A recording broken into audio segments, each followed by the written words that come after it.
Bismillahirrahmanirrahim. Assalamu alaikum. Dear students, welcome back to DNA Decode with Ijaz. Dear students, FSC Biology Part 1, chapter 3 के अंदर आज हमारा next topic lysosomes, इसको हम discuss करेंगे। और लाइसोसोम्स के अंदर हम इनके फंक्शन पढ़ेंगे और उसके साथ साथ अगर लाइसोसोम्स के अंदर कोई डिसेबिलिटी आ जाती है, एबनॉर्मेलिटी आ जाती है, तो उसके अगेंस्ट कौन कौन सी डिसऑर्डर्स जो है मोस्ट कॉमन है, तो उनको हम डिस्कस करेंगे। और इनमें हमारे पास दो डिसऑर्डर हैं, कौन कौन सी? पहली जो है इसको हम पॉम्स डिजीज कहते हैं, ओके, और दूसरी जो है टे सैक डिसीज, ठीक है। और at the end working of lysosomes में हम इसकी डायग्राम को देखेंगे, ओके। तो डियर स्टूडेंट्स, सबसे पहले लाइसोसोम में डिस्कवरी की बात करें तो लाइसोसोम को डिस्कवर करवाया 1950 के अंदर किसने? क्रिश्चियन रेने डिड्यू ने। किसने? Christian Rene de Duve, okay. उसके बाद इसकी डेफिनेशन की बात करें तो spherical single membrane bounded organelle है। स्फेरिकल का मतलब क्या है? सर्कुलर। क्या मतलब इसका? Circular single membrane. कितनी मेम्ब्रेन है इसके पास? सिर्फ एक मेम्ब्रेन। और इसके अंदर डाइजेस्टिव एंजाइम्स हैं। क्या हैं? अगर पिछले लेक्चर में आप लोगों को याद हो, गोल्जी अपरेटस के अंदर हमने फंक्शन पढ़ा था और हमने लिखा था कि helps in the formation of lysosomes. Basically खास किस्म की वेसिकल है जिसको हमने वो लास्ट टाइम दो फेसेस पढ़ी थी गोल्जी अपरेटस के अंदर। एक को हमने सिस फेस कहा था, दूसरे को हमने कहा था ट्रांसफेस। ट्रांसफेस से हमने एक वेसिकल निकाली थी और उसको हमने क्या बोला था? Golgi vesicle. क्या बोला था? बिल्कुल उसी तरह से गोल्जी वेसिकल है, लेकिन इसके अंदर स्पेशल किस्म के एंजाइम्स होंगे। और कौन से एंजाइम होंगे? डाइजेस्टिव एंजाइम्स होंगे। कौन से? Digestive, okay. तो dear students, spherical membrane bounded organelle है जो क्या करती है? जो क्या रखती है? डाइजेस्टिव एंजाइम रखती है। क्या रखती है? अब इसकी प्रेजेंस की बात करें तो लाइसोसोम्स जो हैं यूकैरियोटिक सेल्स के अंदर पाए जाते हैं। यूकैरियोटिक सेल्स वो सेल्स होते हैं जिनके अंदर न्यूक्लियस, प्रोमिनेंट न्यूक्लियस प्रेजेंट होता है, ओके। और उसके बाद एनिमल सेल्स की बात करें तो इनके नंबर्स जो हैं व्हाइट ब्लड सेल्स के अंदर ज्यादा होते हैं। अब व्हाइट ब्लड सेल्स में लाइसोसोम्स के नंबर ज्यादा क्यों होते हैं? क्योंकि एनिमल सेल्स के अंदर इम्यून सिस्टम की बात करें तो इम्यून सिस्टम किसके ऊपर बेस करता है? बोला व्हाइट ब्लड सेल्स के ऊपर। किसके ऊपर? व्हाइट ब्लड सेल्स के ऊपर। जितने व्हाइट ब्लड सेल्स की नंबर्स जो हैं उनकी पावर जो है वो ज्यादा होगी, उतना इम्यून सिस्टम हमारा पावरफुल होगा, ठीक है। अब ये वर्क किस वे में करते हैं? तो अगर हम उसको देखें तो इनके अंदर लाइसोसोम्स होते हैं। क्या होते हैं? लाइसोसोम्स के अंदर डाइजेस्टिव एंजाइम्स होते हैं। क्या होते हैं? Digestive enzyme. जितने डाइजेस्टिव एंजाइम्स ज्यादा होंगे उतनी उन व्हाइट ब्लड सेल्स की पावर जो है डाइजेशन की ज्यादा होगी, उतनी पावर उनकी ज्यादा होगी। तो यहाँ पे white blood cells must digest the material. कौन कौन से मटेरियल को डाइजेस्ट करते हैं? अगर बॉडी के अंदर बाहर से बैक्टीरिया चला गया है, ओके, वायरसेस एंटर हो गए हैं या फिर कोई पैथोजन। अब ये एंटर कैसे होगा?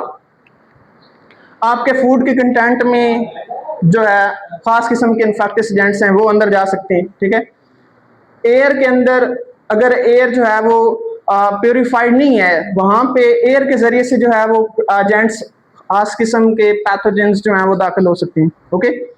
और उसके बाद ये बॉडी के अंदर जब इंटर होते हैं तो इसके अगेंस्ट व्हाइट ब्लड सेल्स जो हैं ये फाइटिंग करते हैं। क्या करते हैं?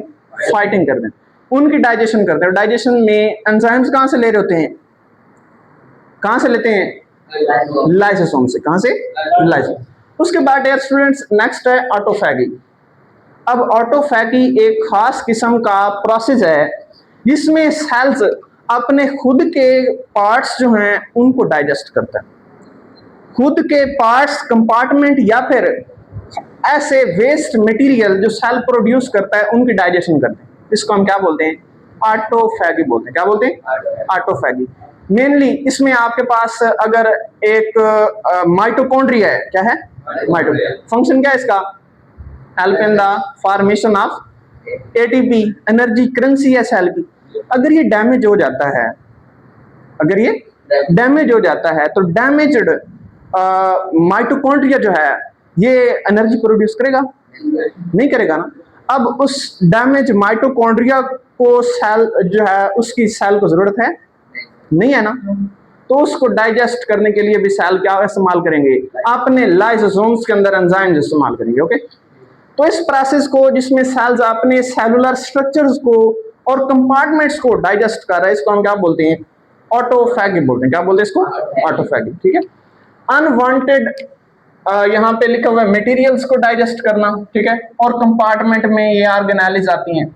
ओके, और ये प्रोसेस कौन सी ऑर्गेनेली से कैरी आउट करवाया जाता है, लाइसोसोम्स से। अब लाइसोसोम्स के एंजाइम्स की बात करें तो it contain hydrolytic enzymes form by PR endoplasmic. अब इसके अंदर और जो है एंजाइम्स जो प्रेजेंट होते हैं, कौन बना रहा होता है, एंडोप्लाज्मिक रेटिकुलम। अब बेसिकली एंडोप्लाज्मिक रेटिकुलम जो है, अगर वहां पे हम देखें तो कौन से एंडोप्लाज्मिक रेटिकुलम से एंजाइम बन रहे होते हैं, शाबाश, रफ एंडोप्लाज्मिक रेटिकुलम से। कौन से, अब रफ एंडोप्लाज्मिक रेटिकुलम से एंजाइम्स क्यों बन रहे हैं, क्योंकि वहां पे ये आपको इधर एक एंडोप्लाज्मिक रेटिकुलम है और इसके दो हिस्से आपको नजर आ रहे हैं जिसमें एंजाइम्स हैं, उसको हम क्या बोलेंगे, सॉरी एंजाइम नहीं, राइबोसोम्स। क्या है, राइबोसोम्स। इसको हम क्या बोलेंगे, रफ एंडोप्लाज्मिक रेटिकुलम। और ये रफ एंडोप्लाज्मिक रेटिकुलम जो है ये क्या बनाते हैं, नेक्स्ट प्रोटीन सिंथेसिस करते हैं। क्या करते हैं, और एंजाइम्स बनाते हैं सम टाइम, और एंजाइम्स जो है वो भी क्या है, प्रोटीन इन नेचर। क्या है, प्रोटीन इन नेचर। तो नेक्स्ट, और एंडोप्लाज्मिक रेटिकुलम से जब ये बन जाते हैं एंजाइम्स, तो इनको मॉडिफाई कौन करवाते हैं, गोल्जी एपरेटस। और मॉडिफाई करके कौन सी फेज से एग्जिट करते हैं, रिमूव करते हैं, ट्रांसफेज से। कौन से फेज से, और ट्रांसफेज को हम क्या बोलते हैं, मैच्योरिंग फेज। क्या बोलते हैं इसको, मैच्योरिंग फेज। तो dear students, next, covering membrane of lysosomes help to protect from the enzymal damage to cell। Basically आपके पास एक एंजाइम है और इसकी जो कवरिंग मेम्ब्रेन है, यहाँ पे हम बना लेते हैं, ये देखें, ये एक एंजाइम है, इसकी बाहर मेम्ब्रेन है। क्या है, मेम्ब्रेन। अब ये मेम्ब्रेन जो है इसका फंक्शन क्या है कि इसके अंदर खास किस्म के एंजाइम्स हैं, और कौन से एंजाइम्स हैं, डाइजेस्टिव एंजाइम्स हैं। क्या, कौन से, डाइजेस्टिव एंजाइम को पैक करने में हेल्प करता है। और जब इसके अंदर डाइजेस्टिव एंजाइम है तो ये डाइजेशन करेंगे। क्या करेंगे, डाइजेशन। तो सेल्स के मुख्तलिफ पार्ट्स की डाइजेशन जो है उसको बचाने के लिए, जो है उसको प्रोटेक्ट करने के लिए ये मेम्ब्रेन जो है, लाइसोसोम की मेम्ब्रेन जो है हेल्प कर रही होती है। ओके, तो नेक्स्ट, वर्किंग ऑफ एंजाइम्स की बात करें तो cell is a safe. Cell जो है लाइसोसोम के एंजाइम से सेफ होता है। क्यों सेफ होता है, क्योंकि ये एंजाइम्स जो हैं इनको अपना फंक्शन करने के लिए कौन सा मीडियम चाहिए, एसिडिक मीडियम। लेकिन जो सेल का साइटोप्लाज्म है और साइटोसोल है, उसके अंदर कौन सा मीडियम होता है, वो बेसिकली न्यूट्रल होता है। क्या होता है, न्यूट्रल। तो वो एंजाइम जो एसिडिक मीडियम में काम करते हैं, क्या वो न्यूट्रल मीडियम में काम करेंगे? आप लोगों ने पढ़ा नहीं था, पीएच का फैक्टर एंजाइम के ऊपर इफेक्ट करता है। अगर पीएच ऑप्टिमम से बढ़ जाए या फिर कम हो जाए तो एंजाइम्स की जो एक्टिविटी है, एंजाइमेटिक एक्टिविटी, वो ऐसा ऐसा कम हो जाती है। और जब उसको बहुत कम या फिर बहुत ज्यादा कर दिया जाए पीएच को, तो एक्टिविटी स्टॉप हो जाती है, एंजाइम डीनेचर हो जाते हैं। पढ़ा था ना, ओके ना।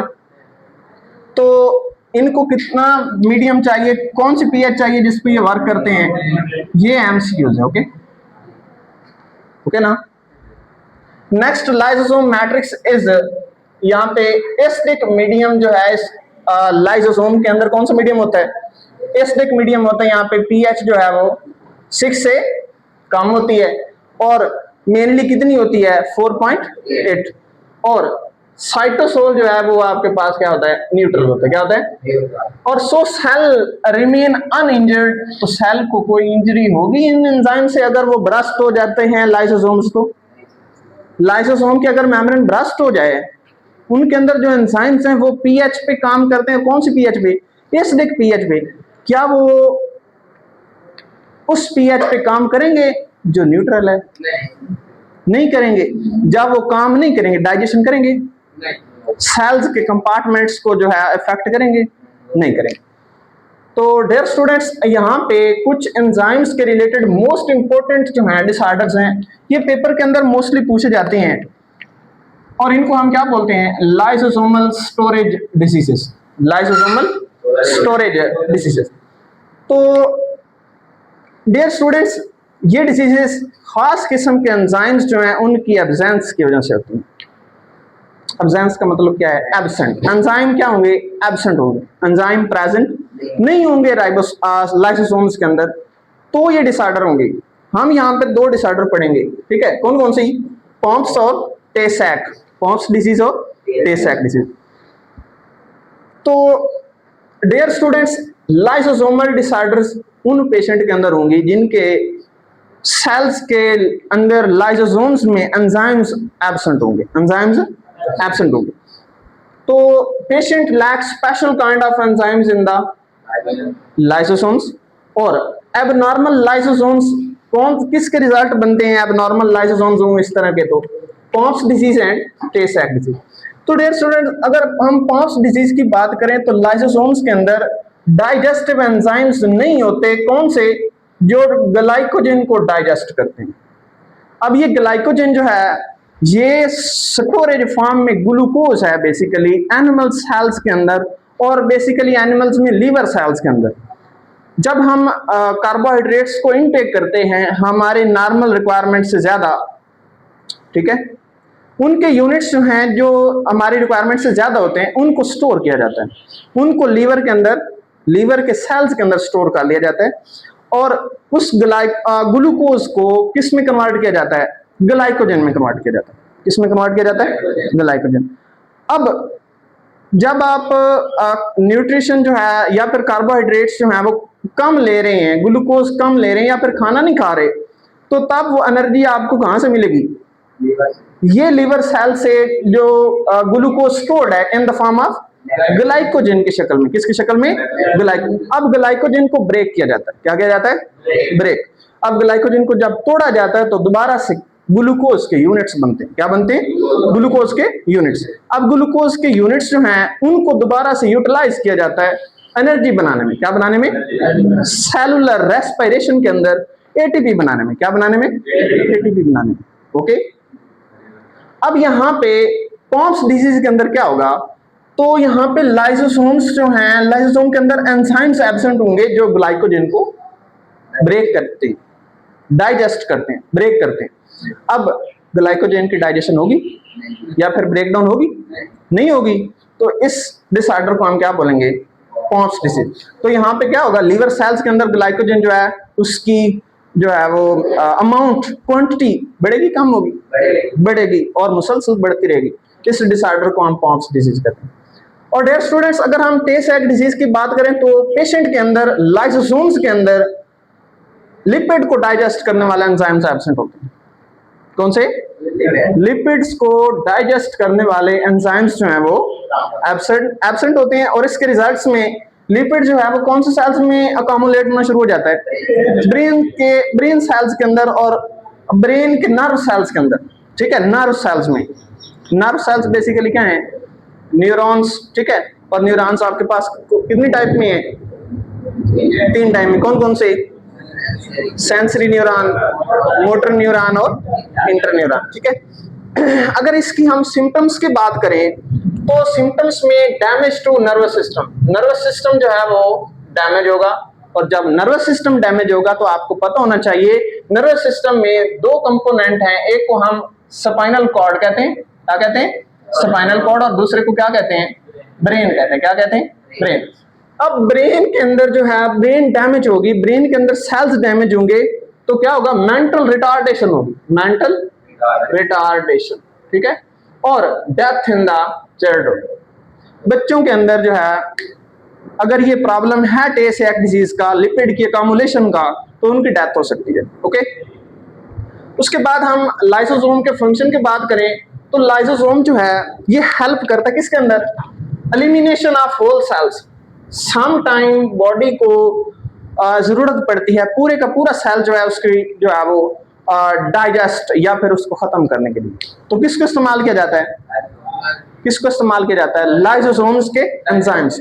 ओके, उसके बाद help in selective death of cell, वही बात है, जिस सेल की डेथ करवानी है उसको क्या कर दिया जाएगा, डाइजेस्ट करवा दिया जाएगा। क्या करवा दिया जाएगा, डाइजेस्ट। ओके, और उसके बाद एग्जांपल में आपके पास है tail of frog and tadpole stage. Tadpole stage में अगर आप लोगों ने फ्रॉग्स को देखा हो तो उनके पास टेल होती है। क्या होती है, टेल। ठीक है, अब उस टेल को डाइजेस्ट करवा दिया जाता है। अब आप लोगों के पास जो अडल्ट फ्रॉग्स हैं उनके पास टेल है नहीं है ना। अब टैडपोल स्टेज में उनके पास टेल होती है, तो उसको डाइजेस्ट कौन करते हैं, टैडपोल स्टेज। फ्रॉग्स के अंदर खास किस्म की स्टेजेस हैं, डेवलपमेंटल स्टेजेस। उसमें हमारे पास एक स्टेज आती है जिसको हम टैडपोल स्टेज कहते हैं, और उस स्टेज के अंदर फ्रॉग्स के अंदर आपको टेल देखने को मिलती है। अब उस टेल को डाइजेस्ट करने के लिए लाइसोसोम्स के एंजाइम्स का इस्तेमाल किया जाता है। ओके, नेक्स्ट हम डायग्राम में देखेंगे कि लाइसोसोम जो है ऑटोसोमल या फिर ऑटोसोमी में कैसे वर्क करता है। ठीक है, अपने ऑर्गेनेल्स और सेल स्ट्रक्चर्स अगर कोई डैमेज हो जाता है उसको डाइजेस्ट कैसे करता है, और उसके बाद अनवांटेड वेस्ट मटेरियल या फिर खास किस्म के फूड कंटेंट सेल्स के अंदर आते हैं उसको कैसे डाइजेस्ट करता है। तो यहाँ पे हम दो प्रोसेस पढ़ेंगे। सबसे पहला प्रोसेस हम पढ़ेंगे इसमें ऑटोफैगी का, जिसमें यहाँ पे हमारे पास एक माइटोकॉन्ड्रिया है और ये डिसेबल्ड माइटोकॉन्ड्रिया है, एबनॉर्मल माइटोकॉन्ड्रिया है, और इसकी सेल कैसे डाइजेशन करेगा, क्या करेगा, डाइजेशन। तो यहाँ पे हम सबसे पहले लेबल करते हैं। ये हमारे पास क्या है, एक सेल है। क्या है, सेल। उसके बाद ये माइटोकॉन्ड्रिया, और कौन सा mitochondria, abnormal mitochondria, abnormal mitochondria. And यहां पे हमारे पास एंडोप्लाज्मिक रेटिकुलम, और जिसके अंदर राइबोसोम्स हैं इसको हम क्या बोलेंगे, रफ एंडोप्लाज्मिक रेटिकुलम। एंड जिनके अंदर राइबोसोम्स नहीं है इनको हम क्या बोलेंगे, SER, smooth endoplasmic reticulum. Okay, और यहाँ पे ये हमारे पास सारा जो पार्ट है इसको हम क्या बोलेंगे, Golgi apparatus, Golgi apparatus. And यहां पे गोल्जी अपरेटस से लाइसोसोम्स निकल रहे हैं, इसको हम क्या बोलेंगे, लाइसोसोम कहेंगे। क्या कहेंगे, लाइसोसोम। और ये हमारे पास प्राइमरी लाइसोसोम कहलाएगा, प्राइमरी लाइसोसोम। ओके, अब ये प्राइमरी लाइसोसोम जो है, सबसे पहले हम इस प्रोसेस को देखें तो यहां से आपके पास ये फूड वैक्यूल है जो एंडोसाइटोसिस के जरिए से किसके अंदर आ रहा है, सेल के अंदर आ रहा है। किसके अंदर आ रहा है, सेल के अंदर। अब सेल के अंदर जैसे ही फूड वैक्यूल, फूड पार्टिकल आया तो यहाँ पे ये खास किस्म के स्ट्रक्चर में जो है कन्वर्ट हो जाता है, और इसको हम अब यहाँ पे एक मेम्ब्रेन इसके बाहर आ जाती है, इसको हम क्या बोलते हैं, फूड वैक्यूल बोलते हैं। क्या बोलते हैं इसको, फूड वैक्यूल। अब ये हमारे पास क्या है, फूड वैक्यूल है, फूड वैक्यूल। एंड यहां पे जो आपके पास प्राइमरी लाइसोसोम है ये इसकी तरफ मूव करेगा और इसकी डाइजेशन करेगा। अब ये जब कंबाइन हो जाते हैं तो यहां पे इसको हम क्या बोलेंगे, ये आपके पास फूड वैक्यूल, इसके बाहर कौन सा लाइसोसोम है, प्राइमरी लाइसोसोम। कौन सा, प्राइमरी लाइसोसोम। अब इसको हम क्या बोलेंगे, सेकेंडरी लाइसोसोम बोलेंगे। क्या बोलेंगे, सेकेंडरी लाइसोसोम, सेकेंडरी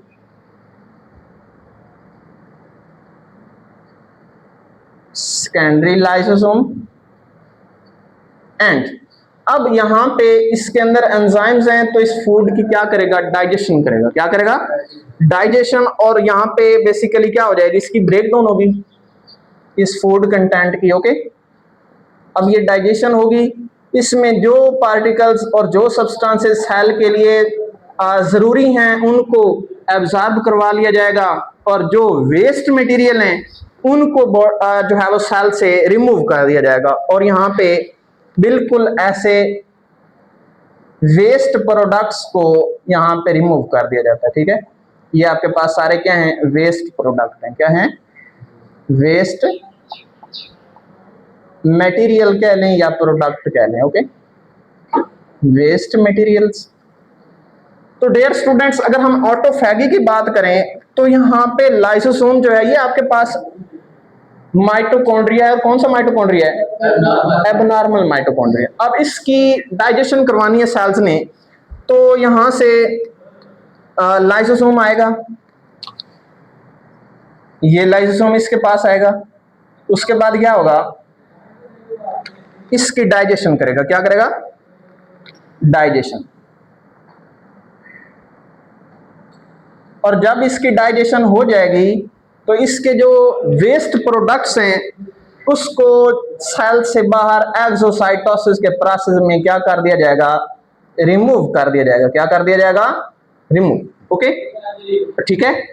तो यहां पे हम नीचे लिखेंगे working of lysosomes, working of